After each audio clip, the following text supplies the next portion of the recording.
அதிமுக வலுவோடு இருக்க வேண்டுமானால் எடப்பாடி பழனிசாமி அந்த தலைமை பொறுப்பிலிருந்து அவர் நீக்கப்பட வேண்டும். திமுகவை உடைக்கணும், திமுகக்குள்ள ஊடுருவணும். அதற்கு ஒரு ஆயுதத்தை தேடிட்டு இருந்தான். மதுக்கடைகளை மூட வேண்டும். தமிழ்நாட்டில் போதை பழக்கம் இன்றைக்கு இளைஞர்களை என் கண்ணுக்கு முன்னாலே புதைத்துக் கொண்டிருக்கிறது. மாநில அரசு அதிகாரம் இருக்கு, கடையை மூடிட வேண்டியதானே? இது எதுக்கு கடையை மூடினால் மது விலக்கு தான் நம்ம கொள்கையா இருந்தா அதற்கு மாற்று பொருளாதாரத்தை இந்த இரண்டு திராவிட கட்சிகளும் சிந்திச்சிருக்குமா இல்லையா? இல்ல, சிந்திக்க வேண்டிய கட்டத்திற்கு சில்லற அரசியல், சின்னத்தனமான அரசியல் அவர் செய்ய மாட்டார். கூட்டணிக்கே உரசல் வரும், உராய்வு வரும், விரிசல் வரும். கூட்டணி வேணும், வாக்குகள் வேணும், பிரச்சாரம் பண்ணணும், ஆட்சி மட்டும் நீங்களே எடுத்துப்பீங்களான்ற குரல் இப்போ திமுக இதை கன்சிடர் பண்ணணும்னு நம்புறீங்களா? நான் கன்சிடர் பண்ண மாட்டாங்கன்னு தான் நினைக்கிறேன். இல்லை, ஆதவ் அர்ஜுன் அவர்களுடைய பேச்சில் நான் குறை காணல. இடத்துல நடவடிக்கை எடுங்கன்னு ராஜா சொல்லியிருக்க கூடாது. இதில் திமுக தலைவர் ஸ்டாலினை முதலமைச்சராக்குவதற்காக ஏற்பட்ட கூட்டணி இல்லை. ஒப்புக்கொள்கிற அளவுக்கு சீமான்ட ஒன்றுமே கிடையாது. நாஞ்சில் சம்பத்தி பேசாத தமிழ் தேசியமா சீமான் பேசிடுவான். நீ இந்த நாட்டில் பெரியாரை கொச்சைப்படுத்துகிறாய். பெரியார வழிகாட்டியா பார்க்கிறோம், தலைவனா ஏற்கலன்னு சொல்றாங்க. இவன் தலைவனா ஏற்காட்டா எங்களுக்கு ஒன்றும் சங்கடம் இல்லை. சீமான் காணாமல் போய்விடுவார் விஜய் வந்தால். ஆமா, விஜயனுடைய விஸ்வரூபத்தில் அவன் சொல்லுது ஒண்ணுமே நம்பக்கூடாது. அவன் இயேசுகிட்டேருந்து படம் எடுத்துன்னு கூட சொல்லுவான். அப்போ இதுல இந்த திரகத்தி சீமானுக்கு சனாதனம்னா என்னன்னு தெரியலன்னு. விகடன் நேயர்களுக்கு வணக்கம். நான் ராம்சங்கர். திராவிட இயக்க ஆதரவாளர், நாடறிந்த பேச்சாளர், பிரபல நடிகர் திரு நாஞ்சில் சம்பத் அவர்கள் நம்மோடு இருக்கிறார். நடப்பு அரசியல் குறித்த பல்வேறு விவகாரங்கள் குறித்து அவரோடு வதிக்கலாம். சார் வணக்கம். வணக்கம். திராவிட இயக்க ஆதரவாளர் அப்படின்னு அறியப்பட்டாலும் நீங்க உங்களுடைய பேச்சுகள், உங்களுடைய எழுத்துக்கள் எல்லாமே திமுகவை ஆதரவு நிலைப்பாட்டில் இருக்கிறத பார்க்க முடியுது. அதிமுகவும் திராவிட இயக்கம் தானே? அதிமுகவை திராவிட இயக்கமாக நான் இப்போது கருதவில்லை. அதிமுக இன்றைக்கு ஒரு சங் பரிவார் கும்பலின் ஏவலுக்கு அடிமைப்பட்டு கிடக்கிற ஒரு கொள்ளை கூட்டம். திராவிட இயக்கத்தினுடைய போர்க்குணம், திராவிட இயக்கத்தினுடைய கொள்கை அரசியல் எதிலும் நம்பிக்கை இல்லாத எடப்பாடி பழனிசாமியினுடைய தலைமை. ஆனால் நீங்கள் திராவிடர் கழக தலைவர் ஆசிரியர் கி வீரமணி அவர்கள் பேசும்போது அதிமுக இன்னைக்கும் திராவிட கட்சி தான் அப்படின்றதுல உறுதி. ஏன்னா அண்ணாவின் பேர் அதற்கு சூட்டப்பட்டிருக்கிறது. திராவிட இயக்கமாக அதை உருமாற்றுகிற முயற்சியில் ஜெயலலிதா வெற்றி பெற்றார். ஏன்னா தமிழ்நாடு சட்டமன்றத்தில் தமிழ் ஈழம் என்று தமிழீழத்தை ஆதரித்து தீர்மானம் கொண்டு வந்தவர். இலங்கை இராணுவத்திற்கு இன்பத் தமிழ்நாட்டில் மட்டுமல்ல இந்தியாவிலேயே பயிற்சி கொடுக்கக்கூடாது என்று சொன்னவர் அவர். ஒரு கொலை வழக்கில் சம்பந்தப்பட்ட இந்தியாவின் அதிகார பீடத்தை அலங்கரிக்கிற உயர்ந்த மனிதர்களை தன்னுடைய காலடியில் விழவைத்து ஆணவத்தின் உச்சியில் இருந்த சங்கராச்சாரியாரை கைது செய்து கராக்கிரகத்தில் பூட்டியவர் ஜெயலலிதா. அப்ப அதிமுக திராவிட இயக்கம் தானே? அப்போது அது திராவிட இயக்கம். இப்ப பாஜகவோட அறவே கூட்டணி இல்லை, எதிர்காலத்திலையும் கூட்டணி இல்லைன்னு உறுதியா இருக்கிறாங்க. மாநில நலன் முக்கியன்ற தேசிய கட்சியோட கூட்டணி இல்லாம முடிவெடுத்துக்கிறாங்கன்னா மீண்டும் அதை மீட்டுருவாக்கம் செஞ்சு அந்த இடத்துக்கே கொண்டு வருதானே எடப்பாடி. கூட்டணி இல்லைன்னு சொல்றாங்கல்ல. மோடியை எந்த இடத்துல எதிர்த்தார் சொல்லுங்க? மத்திய அரசு எந்த இடத்துல கேள்வி கேட்கிறார் சொல்லுங்க?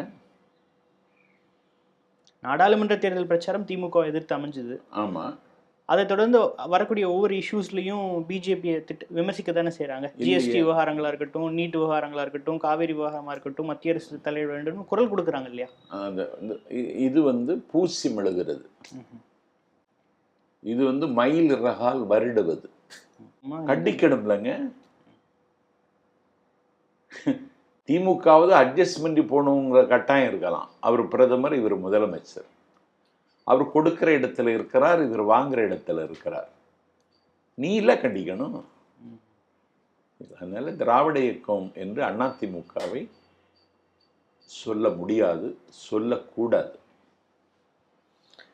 அதிமுக வந்து ஒரு சரிவை சந்திச்சது, ஒரு பிளவை ஒரு ஒரு கருத்து முரண்களை சந்திச்சதுன்றதெல்லாம் மாற்று கருத்து இல்லை. ஆனால் அதிமுகவுக்கு எதிர்காலமே கிடையாது, அதிமுக இனி மீண்டு வருமா, திருப்பி ஆட்சியை பிடிக்க வாய்ப்பு இல்லை, இப்படியான முடிவுக்கு நீங்க எப்படி வரீங்க? நான் வரலையே.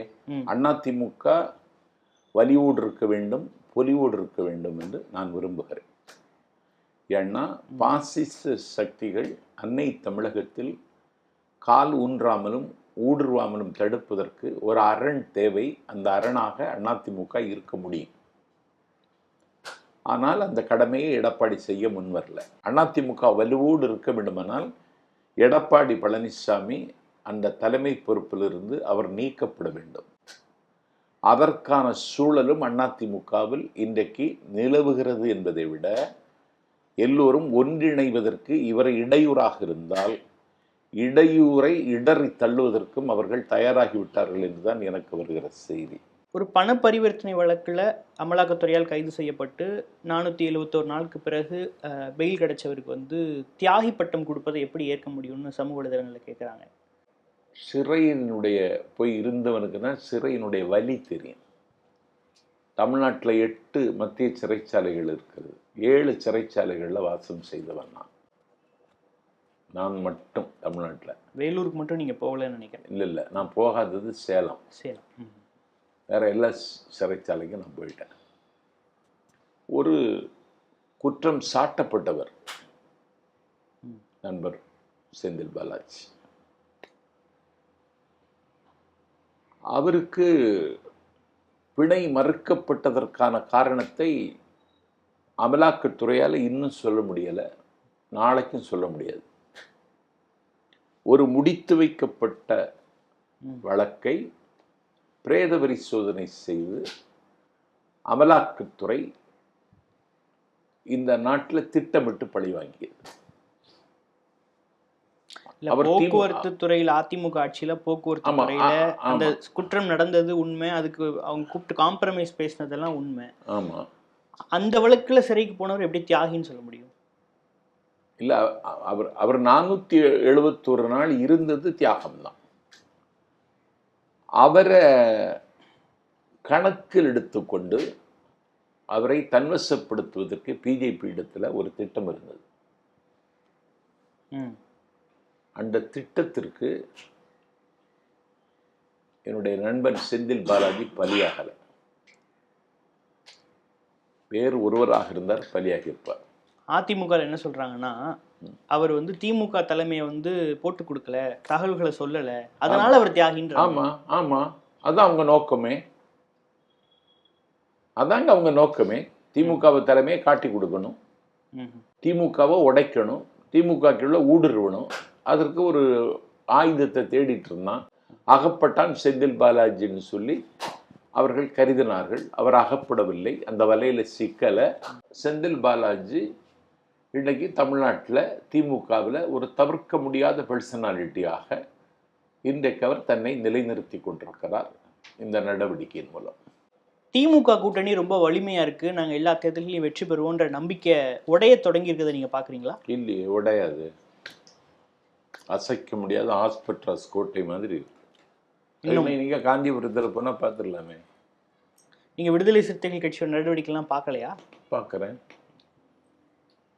மது ஒழிப்பு மாநாடு நடத்துறாங்க.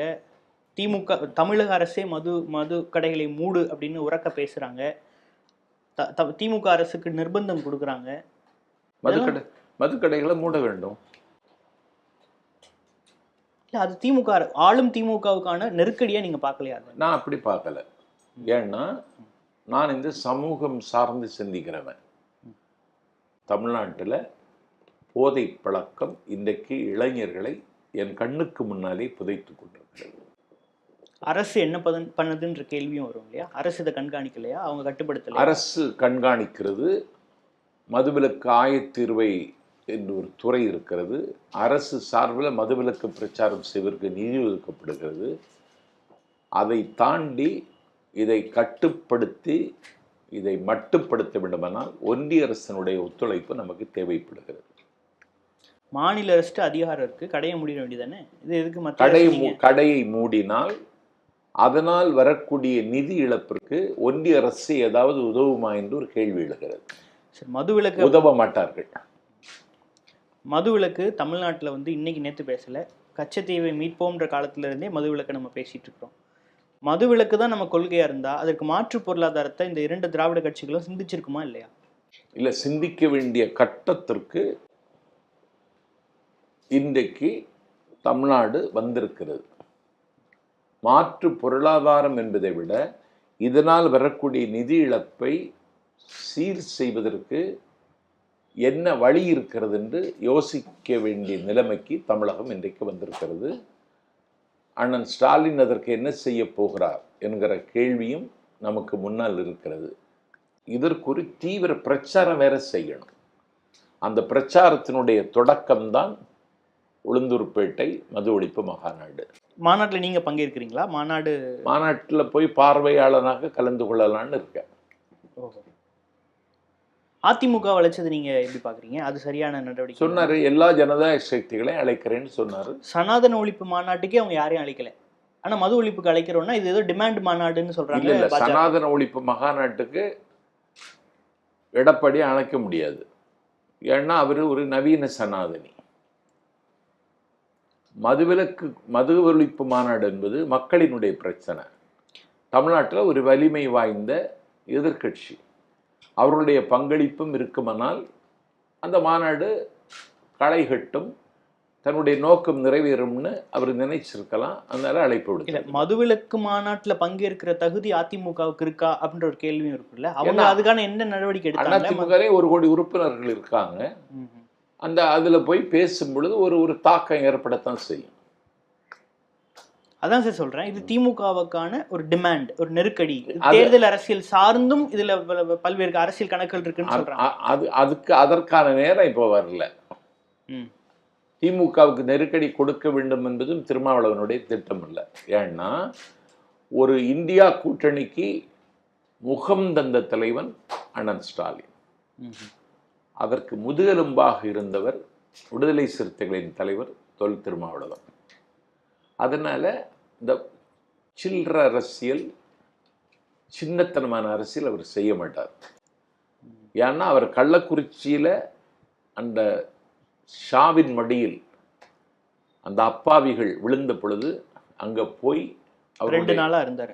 2 நாளாக இருந்தது. அவர்களுடைய துயரத்தை பகிர்ந்து கொண்டு இதுக்கு ஒரு முடிவெடுக்க மாட்டீர்களா என்று முடிவில்லாத சோகத்தில் மக்கள் அவரிடத்துல கேட்டதற்கு பிறகு ஒரு முடிவெடுக்கிறேன் என்று சொன்ன அந்த முடிவுக்கு ஒரு முகம் தருகிற மாநாடு தான் மது ஒழிப்பு மாநாடு. கூட்டணி போனாலும் பரவாயில்லன்றார் இந்த விஷயத்துக்காக. இது அவர் கூட்டணிக்கே உரசல் வரும், உராய்வு வரும், விரிசல் வரும், சரிவு வரும் அப்படின்னெல்லாம் சில பேர் இப்போ கதை கட்டுறாங்கல்ல, அதெல்லாம் நடக்காது. திமுக இந்த டென்ஷனும் ஆகாது. ஏன்னா திமுக 2026 தேர்தல் மட்டுமல்ல, இனி வருகிற 2029 நாடாளுமன்ற தேர்தலில் தான் இந்த பாசிச சக்திகளுக்கு ஒரு விடை கொடுக்கக்கூடிய தேர்தலாக அமையும். ஆட்சியிலும் பங்கு, அதிகாரத்திலும் பங்கு. விசிகாவுடைய கொள்கை முழக்கத்துக்கு மீண்டும் உயிர்ப்பிச்சிருக்கிறாங்க. எப்படி பார்க்குறீங்க? அது அவர்களது உரிமை, கேட்கலாமே. தரணுமா? தரலாமாங்கிறது ஆட்சிக்கு தலைமை தாங்கிறவர் எடுக்க வேண்டிய முடிவு. என்ன கேட்டால் கொடுக்கலாம். ஏன்னா அப்பொழுதுதான் ஜனநாயகம் என்கிற வானம் அழகாக இருக்கும். அதற்கு அந்த நடவடிக்கை உதவும். அது அண்ணன் ஸ்டாலின் என்ன முடிவு எடுப்பார்னு நமக்கு சொல்ல முடியாது. நான் சொல்லுகிற தகுதி எனக்கு இல்லை. 67 இருந்தே இல்லை, அதுக்கு முன்னாடி இருந்துமே கூட, குறிப்பாக திராவிட இயக்கங்கள் வந்து இல்லைன்னு சொல்கிறேன், அப்படி ஒரு ஃபார்முலாவே கடைபிடிக்கலை. கூட்டணி ஆட்சின்றதே இல்லை, மாநில சுயாட்சின்றது தான் நம்ம பேசியிருக்கிறோம். தனிப்பெரும்பான்மை ஆட்சி தான் நல்லா போகும் அப்படின்ற நம்பிக்கை இருக்குது அப்படின்னு திமுகவுக்கு இருக்கிறத நம்ம புரிஞ்சுக்க முடியுது. இல்லை, அதில் ஒரு உரசல் வரத்தான் செய்யும். அந்த கட்சியின் சார்பில் ஒரு அமைச்சர் பொறுப்பேற்று அவர் சுயேட்சையாக இயங்குகிற பொழுது ஒரு செவ்வி ஒரு பேட்டி அளித்தாலே அந்த பேட்டியில் அவர் முன்னுக்கு பின்னாக முரணாக ஏதாவது சொன்னால் அது சர்ச்சை ஆகிற பொழுது அதிகார பீடத்தில் இருக்கின்ற தலைமைக்கு சங்கடம் வரும். அதை தவிர்த்து கொள்ளத்தான் அவங்க அது வேண்டாம்னு சொல்றது. கூட்டணி வேணும், வாக்குகள் வேணும், பிரச்சாரம் பண்ணணும், ஆட்சி மட்டும் நீங்களே எடுத்துப்பீங்களான்ற குரல் விசிகா மட்டும் இல்லாமல் ஒட்டுமொத்த சமூகத்திலையுமே ஒரு விவாதத்தை கிளப்பியிருக்கு இல்லையா? அப்போ திமுக இதை கன்சிடர் பண்ணணும்னு நம்புறீங்களா? நான் கன்சிடர் பண்ண மாட்டாங்கன்னு தான் நினைக்கிறேன். ஏன் அந்த அப்படியான ஒரு நிலைப்பாட்டுக்கு திமுக சொல்கிறாங்க? ஏன்னா ஒரு ஒரு குறிக்கோளோடு இயங்குகிற பொழுது அதில் ஒரு நெருடல் ஏற்படும். நம்ம பெரும்பான்மையோடு இருந்தால் கூட நெருடல் ஏற்படுகிறது. ஒரு நெருடல் ஏற்பட்டு அதில் ஒரு உளைச்சல் வந்து அது எதுக்கு இடம் கொடுக்கணும்னு இது முதலமைச்சர் அதிகாரத்தில் இருக்கிற யாரானாலும் முடிவெடுக்கலாம். இப்போ இதுலேயே தெரியுது விசிகா திமுகவுக்கான கருத்து முரண். கூட்டணி தொடரும்னு எதை வச்சு சொல்றீங்க? இந்த விஷயத்துல உறுதியா விசிகா உறுதியா நின்றுச்சுன்னு வச்சுக்கோங்களேன், அது கூட்டணியோட பிரேக் தானே? இல்லை, அது அவர்கள் பெறுகிற வெற்றியை பொறுத்தது தானே. அவர்கள் பெறுகிற வெற்றியை பொறுத்து நான் கட்சியை பலப்படுத்தின பிறகு அதை கேட்பேன்னு சொல்லியிருக்காரு. இதில் நெருடல் இல்லை. அது தொடர்ந்து அந்த கட்சியினுடைய துணை பொதுச் செயலாளர் ஆதவ் அர்ஜுன் அவர்களுடைய பேச்சை நீங்க பார்த்துருப்பீங்க. அவர் சொல்றாரு, ஆட்சி அதிகாரத்தில் பங்கு கேட்காதீங்க அப்படின்றது சாதிய மனநிலைன்றத அவர் இன்டைரக்டா சொல்றாரு. மாமன்னன் படத்துல சேர்ல உட்காராதீங்கன்னு சொல்றவரோட மனநிலை தான் ஆட்சியில பங்கு கேட்காதீங்கன்னுடைய மனநிலைன்னு ஓங்கி அடிக்கிறாரு. இல்லை இல்லை, ஆதவ் அர்ஜுன் அவர்களுடைய பேச்சில் நான் குறை காணல. ஏன்னா இதை ஊடகங்கள் அதற்கு மிகப்பெரிய வெளிச்சத்தை தந்தன. அண்ணன் ஸ்டாலின் அதை கடந்து செல்லத்தான் விரும்புகிறார்.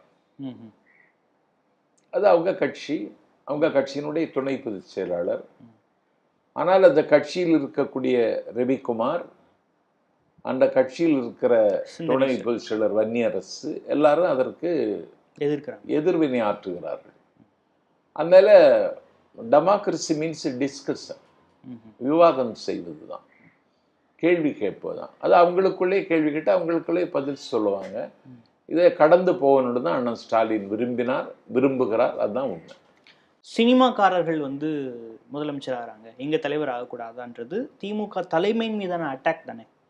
அதிமுக வைக்கல, விசிகா முன் வைக்கல, ஆதவ் அர்ஜுனா முன் வைத்தார். அவர் விசிகால தானே சார் இருக்காரு. அப்ப அது விசிகாவுடைய விசிகாவினுடைய குரல்னா திருமாவளவனுடைய குரல் தான். அது அப்படி என்றால் ஆதவ் அர்ஜுன் அவர்கள் தன்னிச்சையாக பேசினார், அதுக்கு கட்சிக்கு சம்பந்தம் இல்லை. நீங்க கேட்ட கேள்விக்கு ஆதவ் அர்ஜுன் பதில் சொல்லி ஆகணும். அந்த பதில் சொல்லி இருக்கிறார்.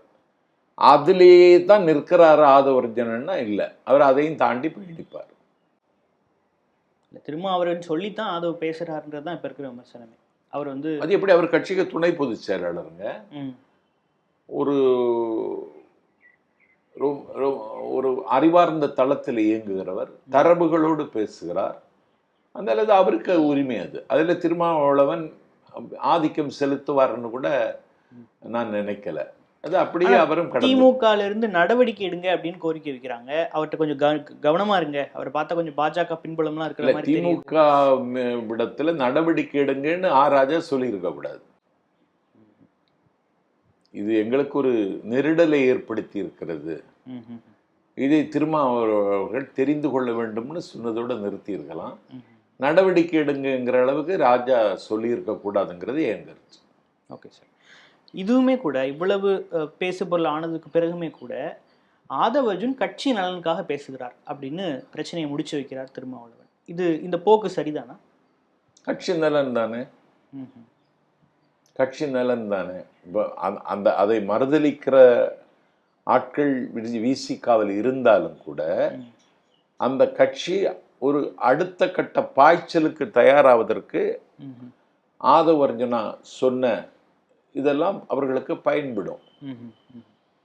அதை திருமாவளவன் அதை ஒப்புக்கொண்டிருக்கிறார். அதனால கூட்டணியில ஒரு உராய்வு கூட ஏற்படுவதற்கு வாய்ப்பில்லை. ஏன்னா இது அண்ணன் ஸ்டாலினை முதலமைச்சராக ஆக்குவதற்கு ஏற்பட்ட கூட்டணி அல்ல. ஓஹோ, பாஜகவை எதிர்க்க இல்லை. சமூக நீதி நிலைநாட்ட, சமய சார்பின்மை, மதச்சார்பின்மைக்கு உரம் சேர்க்க, சமய சகிப்புத்தன்மைக்கு வலு சேர்க்க, இந்தியா என்கிற நாடு பல்வேறு இனங்கள் மொழிகள் கொண்ட ஒரு நாடு. அவரவருடைய உரிமைக்கு இன்றைக்கு ஒரு ஆபத்து வந்திருக்கிறது. அந்த ஆபத்தை விளைவிக்கக்கூடிய அந்த அவர்களை அரசியலிருந்து அப்புறப்படுத்துவதற்காக ஏற்பட்ட கூட்டணி இது. இதில் திமுக தலைவர் ஸ்டாலினை முதலமைச்சராக்குவதற்காக ஏற்பட்ட கூட்டணி இல்லை. ஓகே, விஜயும் கட்சி ஆரம்பித்து மாநாடு நடத்த ஆயத்தமாகிறாரு. திராவிட கொள்கைகளை தான் அவர் முன்னிறுத்துவார்ன்ற மாதிரியான பேச்சுகள் வருது. பெரியார் திடலுக்கு போயிருக்கிறது நம்ம பார்க்க முடியுது. விஜய் எப்படி மதிப்பிடுறீங்க? திமுகவுக்கு ஒரு சிம்ம சொப்பனமாக இருப்பார்னு சொல்கிறாங்க. அப்படியா? திமுக வெண்கலப்பானை. வெண்கலப்பானை கீழே விழும், சத்தம் கேட்கும், ஆனால் உடையாது. திமுக வெண்கலப்பானை. தமிழ்நாட்டு அரசியலில் ஒரு மாற்று அரசியல் வேண்டும் என்று ஒரு அழிக்க முடியாத புள்ளி இருக்கத்தான் செய்யுது. அதை காங்கிரஸ் நிறைவேற்ற முடியலை. அதை தேசிய முற்போக்கு திராவிடர் கழகம் நிறைவேற்றி தரல. மறுமலர்ச்சி திமுக உதயமான பொழுது அது நோக்கமாக இருந்தது. மறுமலர்ச்சி திமுக இன்னைக்கு அது இயங்க முடியாத அளவுக்கு முடக்கப்பட்டு கிடக்கிறது. துரை வைகோ இருக்காரு, வைகோ இருக்காரு. கட்சி முடங்கிடுச்சு. அது போக அந்த கடமையை செய்வதற்கு ஒரு சீமான் சிங்கத்தமிழன் வர்றான்னு சொன்னாங்க. சிங்கத்தமிழன் அசிங்கத்தமிழனாக மாறி அம்பலப்பட்டு நாளும் நாறிக்கொண்டிருக்கிறார். இல்ல, ஒவ்வொரு தேர்தலும் நாற்றம் பொறுக்க முடியல. ஒவ்வொரு தேர்தலையும் அவங்க வாக்கு சதவீதம் அதிகரிக்கும். அடுத்த தடவை குறையும். இதே தான் நீங்க நாடாளுமன்ற தேர்தலுக்கு முன்னாடியும் சொன்னீங்க குறையும் அப்படின்னு. 8%. அதான் அது சீமானுக்கு விழுந்த ஓட்டு இல்லைங்க, மாற்று அரசியலுக்கு விழுந்த ஓட்டு. சீமானை ஒப்புக்கொண்டு விழுந்த ஓட்டு அல்ல. ஏன்னா சீமானை ஒப்புக்கொள்கிற அளவுக்கு சீமான ஒண்ணுமே கிடையாது. தமிழ் தேசியத்தை முன்னிறுத்துறாரு. தமிழ் தேசியத்துக்கும் திராவிட தேசியத்துக்கும் ஒன்றும் வித்தியாசம் கிடையாது. நாஞ்சில் சம்பத்து பேசாத தமிழ் தேசியமா சீமான் பேசிடுவான்.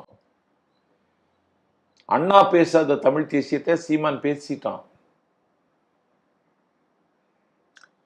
அண்ணன் வைகோ பேசாத தமிழ் தேசியத்தை சீமான் பேசிட்டான். நீங்க ஒருமையில பேசுறீங்க. ஒருமைங்கிறது அவன் இவன் சொல்றது ஒன்றும் தப்பு ஒன்றும் கிடையாது. ஆண்டவனே அவன் இவன் தான் சொல்றாங்க, அதெல்லாம் தப்பு ஒன்றும் இல்லை. நான் என்ன கேட்குறேன், எது தமிழ் தேசியம்? நீ என்ன சொல்லுகிற? நீ இந்த நாட்டில் கால்டூருடைய கம்பேரிட்டிவ் கிராமரை படிக்கல. நீ மார்ஷல் சிந்துவெளி ஹரப்பா நாகரிகம் திராவிட நாகரிகம் என்று நிறுவிய அந்த நாள் தொல்லியல் துறை தலைவர் சர் ஜான் மார்ஷலுடைய இதை நீ படிக்கல. பன்மொழி புலவர் அப்பாத்துறையினுடைய புத்தகத்தை நீ படிக்கல. நாம் தமிழரை தொடங்கிய சீப்ப ஆதித்தனாரையே நீ சரியாக உள்வாங்கிக் கொள்ளல. அதை தாண்டி இந்த மண்ணில் திராவிட தேசியம்தான் தமிழ் தேசியம் என்று நிறுவுவதற்கு என்கிட்ட 1000 சான்றுகள் இருக்கிறது. அதை கேட்கறதுக்கு நீ தயார் இல்லை. நீ இந்த நாட்டில் பெரியாரை கொச்சைப்படுத்துகிறாய். பெரியாரை வழிகாட்டியா பார்க்கிறோம், தலைவனா ஏற்கலன்னு சொல்றாங்க. இவன் தலைவனா ஏற்காட்டா எங்களுக்கு ஒன்றும் சங்கடம் இல்லை. பெரியாரை உலகமே தலைவனாக ஏற்றுக்கொண்டு விட்டது. தமிழர் தலைவர், திராவிடர் கழகத்தினுடைய தலைவர், ஆசிரியர் ஜப்பான் போயிட்டு வந்திருக்காரு. ஜப்பானே பெரியார் மயமாகிவிட்டதுன்னு அவர் சொல்றார். சர்வதேச அரங்குகளில எல்லா பல்கலைக்கழகம் பெரியாருக்கு ஒரு சேர், நாற்காலி போடப்பட்டு விட்டது. பூத்து வருகிற புதிய தலைமுறைக்கு மத்தியில பெரியார் இன்றைக்கு தங்க சிம்மாசனம் போட்டு உட்கார்ந்திருக்கிறார். பெரியார் எதிர்க்கிறதுனாலயே ஒரு அமைப்பு வந்து சரியான வழியில பயணிக்கலன்னு நீங்க முடிவெடுத்துட்டீங்களா? நிச்சயமாக. பெரியார் யாருங்க? பெரியார் ஒரு சகாப்தம், பெரியார் ஒரு காலகட்டம். இந்த நாட்டில் 8 பதவியை உதறி எறிந்தவர். அன்னக்காவடி கிடையாது. தமிழ்நாட்டில் முதல்ல மண்டி கடை வைத்திருந்த வெங்கடசாமி நாயக்கருக்கு மகன் அவர். கேட்டீங்களா? இந்த நாட்டில் 8 பதவியை உதவி எறிந்தவர் மட்டுமல்ல, தன்னுடைய கையில கொண்டு போய் தமிழ்நாட்டினுடைய முதலமைச்சர் என்கிற தங்க மகுடத்தை தாம்பாளத்தில் வைத்து தந்த பொழுது நிராகரித்தவர். இந்த நாட்டில் காங்கிரஸ் கட்சியினுடைய தலைவராக இருந்தவர். அவர் கோரிய வகுப்புரிமை, சமூக நீதி காங்கிரஸ் கட்சி கண்டுகொள்ளாத நிலையில் 1925 காங்கிரஸ் கட்சியிலிருந்து வெளியேறியவர். நீ ஒரு குடியரசு இதழ் படிச்சிருக்கிறியா? நீ அண்ணாவினுடைய நம் நாடு இதழ் படிச்சிருக்கிறியா? 1925 1949 வரை குடியரசு தமிழ்நாட்டில் ஏற்படுத்திய தாக்கத்தை நண்பர் சீமான் உள்வாங்கி இருக்கிறாரா? அண்ணல் காந்தி தமிழ்நாட்டுக்கு வந்த பொழுது ஒரு ஐயர் வீட்டில் திண்ணையில தான் இடம் கொடுத்தான். பெரியார் பேச ஆரம்பித்ததற்கு பிறகு இல்ல, அவங்க பெரியாரை ஏற்கலையே தவிர பெரியாருக்கு எதிராக அவங்க பெரியாருக்கு எதிரி அவன். பெரியார் எடுத்துக்கொண்ட சமூக நீதி கொள்கைக்கு எதிராக அவங்க போலையே. அப்படி எதுவும் அவங்க பேசுன மாதிரி தெரியலையே. அப்படித்தான் இனி பேசுவாங்க.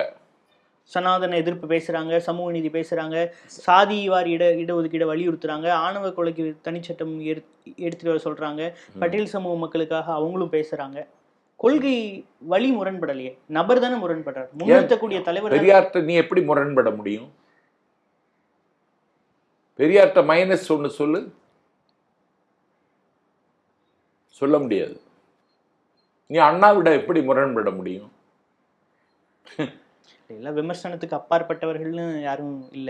விமர்சனத்துக்கு அப்பாற்பட்டவர்னு கிடையாது. என்ன கேட்டா, உலக வரலாற்றில் அரசியல் கட்சி தலைவர்கள்ல அண்ணாவுக்கு நிகரான அறிவு பெற்றவர்கள் யாரும் இல்லை. 60 வருடம் கூட வாழாத அண்ணா இந்த நாட்டில் நிகழ்த்திய சாதனை உலக தலைவர்கள் யாரும் நினைத்து பார்க்க முடியாது. இது மாதிரி மானுடத்தை நேசித்த தலைவன் உலகத்தில் பார்க்க முடியாது. அதனாலதான் விஜய் வந்து திராவிட தலைவர்களை ஏத்துக்கிட்டு திராவிட அரசியலை நம்மளும் முன்னெடுப்போம்னு வந்து அவர் தொடக்கமே பிறப்புக்கும் எல்லா உயிர்க்குன்னாரு. அப்போதே நானே கொஞ்சம் சிலிர்த்துட்டேன். ஏன்னா எங்க அடிப்படை அதுதான். இந்த நாட்டில் ஒரு குலத்துக்கு ஒரு நீதி சொன்ன மனுவை மறுதலிக்கிற வாசகம் பிறப்புக்கும் எல்லா உயிருக்கும். அதை தம்பி விஜய் சொன்னார். எதிர்காலம் இருக்கு அவருக்கு. இல்ல, அவர் வந்து ஒரு ஈர்ப்புள்ள தலைவராக என் கண்ணுக்கு தெரிகிறார். ஏன்னா ஒரு 250 கோடி ரூபாய் வருமானம் வருகிற அந்த வாழ்க்கையை உதறி எறிந்து விட்டு வருகிறார். அதனால அவர் ஒரு தாக்கத்தை நிச்சயமாக ஏற்படுத்த முடியும். அந்த தாக்கம் திமுகவுக்கு பாதிப்பை தராது. அது அதிமுகவினுடைய வாக்கை அவர் கபலீகரம் செய்வார், அப்படியே கவர்ந்துருவார். அது மாதிரி சீமான் காணாமல் போய்விடுவார் விஜய் வந்தால். ஆமா, விஜயனுடைய விஸ்வரூபத்தில் இவன் காணாம வைக்க வேண்டிய தலைவன் தான். அதை தம்பி விஜய் சரியா செய்து முடிப்பார். கூட்டணியெல்லாம் கூட வாய்ப்பு இருக்குன்னு பேசிக்கிறாங்க விஜய் சீமான். விஜய் அந்த தவறை செய்ய மாட்டார். பேச்சுவார்த்தை நேரில் சந்திச்சு பேசியிருக்கதா சீமான் ஓப்பன் ஸ்டேட்மெண்ட் கொடுத்துருக்காரு. நீங்க எப்படி அவன் சொல்றது ஒண்ணு நீங்க நம்ப விடாது. ஓஹோ. ஆமா, அவன் வாய் எடுத்த பொய் வந்த வாய், புலை வந்த செய்கை. இது யார் சொன்னா? பட்டினத்தார் சொன்னது. அந்த பாட்டுக்கு பொருத்தமான தலைவன் நண்பர் சீமான். அவன் சொல்லுது ஒண்ணுமே நம்ப கூடாது. அவன் இயேசுகிட்டேருந்து படம் எடுத்தேன்னு கூட சொல்லுவான். அவ்வளவு பெரிய ஆளவன். திமுகவுக்கு மட்டும் பாதிப்பு வராது, மற்ற எல்லாரும் காணாம போயிடுவாங்கன்னா. திமுக பாதிப்பு வராதுன்னு சொன்னா திமுகவில் நேரடியாக பலன் பெற்றவர்கள் இந்த ஆட்சியில 2,82,00,000 பேர். இந்த 2,02,88,00,000 பேர் திமுகவுக்கு வாக்களித்தா திமுகவை என்ன செய்ய முடியும்? இதை தாண்டி தம்பி விஜய் சிந்திக்கணும். சிந்திக்க முடியுமான முடியும். ஒரு பேர் நம்பிக்கையா பார்க்குறீங்க. உதயநிதி வெர்சஸ் விஜய் அப்படின்னு கொண்டு போவாங்க களத்தை. அப்படித்தான் விஜய் தரப்பினர் விரும்புகிறாங்க அப்படின்னு சொல்கிறாங்க. நல்லது தானே, அது ஆரோக்கியமாக இருக்குமே. இரண்டாம் இடத்துக்கு விஜய் வருவார்ன்ற தொனியில் திருமாவளவன் ஒரு பேட்டி கொடுத்துருக்காரு நேற்று நியூஸ் 18ல். ஏற்றுக்கிறீங்களா? அதை வாய்ப்பு இருக்கு. Okay, fine. உதயநிதி துணை முதலமைச்சர் ஆகக்கூடிய சூழல் ஏற்பட்டிருக்கிறதா சொல்கிறாங்க. கருணாநிதி முதலமைச்சர், அடுத்தது ஸ்டாலின் முதலமைச்சர், இப்போ உதயநிதி முதலமைச்சர். கட்சியினுடைய தலைமை இவங்க தான். இது பேர் தான் சனாதனம்னு சீமான் சொல்கிறார். அப்போ இதுல இந்த சீமானுக்கு சனாதனம்னா என்னன்னு தெரியலன்னு இல்லை, இப்படி வேற யாரையும் வர விடாம ஏன் துரைமுருகனுக்கு தகுதி இல்லையான்னு கேட்க இருக்கு. அவருக்கு ஏன் துணை முதலமைச்சர்? அவர் வேண்டான்ட்டாரு. அப்படி அங்க கேட்கக்கூடிய சூழலும் இல்லை இல்லையா? கேட்கலாமே. என்ன சாலின் சண்டையா போவார்? அதெல்லாம் ஒண்ணு கேட்கலாம். ஒரு கட்சி ஒரு முடிவை எடுக்கிற பொழுது அதை அரசியலாக பார்ப்பதை தாண்டி அந்த கட்சி ஏற்றுக்கொள்கிறார் என்பதுதான் முக்கியம். தம்பி உதயநிதி ஸ்டாலினை கட்சி ஏற்றுக்கொண்டு விட்டது. இவ்வளவு நேரம் பல்வேறு கருத்துக்களை பொறுமையா தெரிவிச்சிங்க. நன்றி.